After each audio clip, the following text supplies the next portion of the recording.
चाहे प्रकृति को देख लो, अपने परिवार को देख लो, या अन्य किसी भी संस्था को देख लो, वह नियम होता है कि जो वरिष्ठ होते हैं, उच्च स्तर के जो होते हैं, उन्हें आगे बढ़ना होता है, उनकी पूर्ति पीछे वाले करते रहते हैं।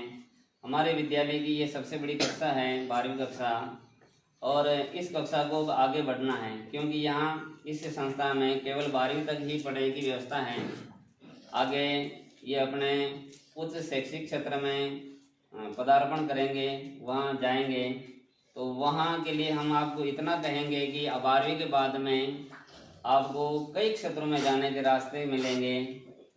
तो उन रास्तों में आपकी जिस क्षेत्र में रुचि हो, उदाहरण के लिए अगर आप अध्यापक और अध्यापिका बनना चाहते हैं तो BSTC का प्री टेस्ट देवें। उसमें अगर आपने अच्छी मेहनत की और नंबर आ गया तो कॉलेज मिल जाएगी, 2 साल की ट्रेनिंग होगी और उसके बाद में आपकी भर्ती खुलेगी, आप उसमें जा सकते हैं। अगर आपकी चिकित्सा क्षेत्र में रुचि है तो नर्सिंग का कोर्स कर सकते हैं। अगर आपकी इंजीनियरिंग में या मशीनरी क्षेत्र में रुचि है तो ITI कर सकते हैं। उसमें भी आप ITI कर करके अपने जीवन क्षेत्र में एक आदर्श नागरिक, कमाऊ नागरिक बन सकते हैं। इसके अलावा अगर आपको कॉलेज पढ़ने की रुचि है तो आप पड़ोस में, अब बदनौर में, आसिंद में अच्छे महाविद्यालय खुल गए हैं, वहाँ आप उच्च शिक्षा प्राप्त करने कॉलेज में प्रवेश ले सकते हैं। या अन्य क्षेत्रों में भी आपकी रुचि हो, अपनी रुचि के अनुसार उस क्षेत्र में आपको जरूर भाग लेना। ये नहीं कि 12वीं के बाद में 12वीं पास कर ली और घर बैठ गए, ऐसा आपको कभी सोचना नहीं। आपको तो जीवन क्षेत्र में आगे बढ़ना है और लक्ष्य तय कर लेना है कि मुझे किस क्षेत्र में जाना और क्या बन करके दिखाना, ये अभी आपको तय कर लेना। इसके साथ ही अगर BA करना चाहो, BSc करना चाहो या अन्य, तो उसके लिए आपके साथ में B.Ed भी होती है। तो कॉलेज से आप, उसका भी एक प्री टेस्ट होता है, BA B.Ed वाला, BSc B.Ed वाला, तो वो परीक्षा दे सकते हैं। उसमें अगर आपके अच्छे अंक आ गए तो पड़ोस में आपको कॉलेज मिल जाएगा। हमारे यहाँ के कई बच्चों ने परीक्षा दी और उनको आसिंद का कॉलेज ही मिल गया BA B.Ed के लिए। तो 4 साल में BA भी हो जाएगी और B.Ed भी हो जाएगी, एक साथ 2 काम हो जाएंगे। कुल मिलाकर के हम इतना ही कहेंगे कि 12वीं के बाद में ये नहीं हो कि माता पिता ने जो 12 साल तक आपके ऊपर खर्चा किया, इतनी बड़ी साधना की, तपस्या की, रात दिन एक कर दिया आपके लिए, उन्होंने रात दिन पसीना बहाया होगा और पैसा कमाया होगा और आपके ऊपर खर्च किया होगा। आपने 12 साल में उनके सामने कई तरह की इच्छाएं प्रकट की होगी कि मुझे ये सामान चाहिए, ये पुस्तकें चाहिए, ऐसे गणवेश चाहिए, ये सामान चाहिए। माता पिता ने कभी ना नहीं बोला होगा, एक हाथ भर करके उन्होंने आपके लिए सारी व्यवस्थाएं जुटाई होंगी। आपको उनकी अभिलाषाओं पर, उनकी इच्छाओं पर पानी नहीं फेरना है, उनकी इच्छाओं को उजागर करना है, उनके सपनों को साकार करना है।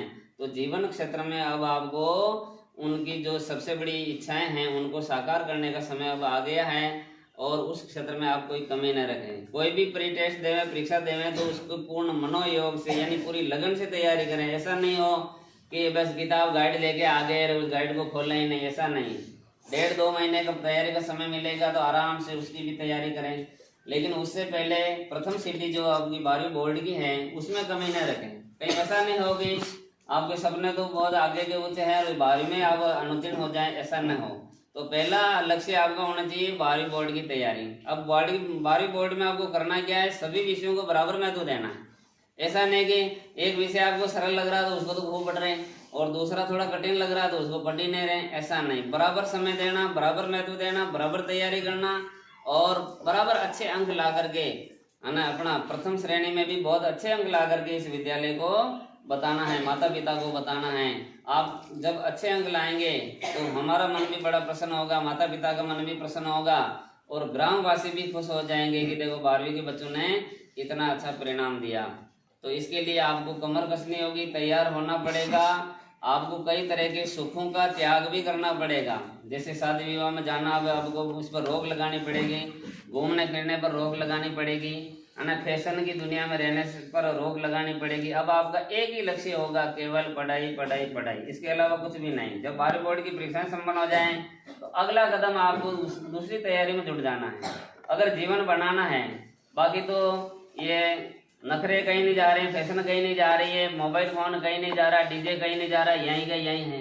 अगर आप कमाने योग्य नागरिक बन गए तो ये सब आपके पीछे भागेंगे, आप इनके पीछे नहीं भागोगे। कुल मिलाकर के आपको अपना जीवन बनाना है और जीवन बनाने का समय अब आ गया है। आपको जागरूक रहना है और माता पिता के सपनों को साकार करना है। इसके साथ हमारा आशीर्वाद आपके साथ हमेशा रहेगा और आप बहुत अच्छे अंकों से 12वीं बोर्ड भी उत्तीर्ण करें और जो दूसरे प्री टेस्ट दे उनमें भी सफलता प्राप्त करें। और जिस दिन परीक्षा प्रारंभ हो उस दिन जब आप प्रस्थान करें तो अपने माता और पिता का आशीर्वाद लेकर के प्रस्थान करना, क्योंकि वो इस धरती के जीते जागते देवता हैं।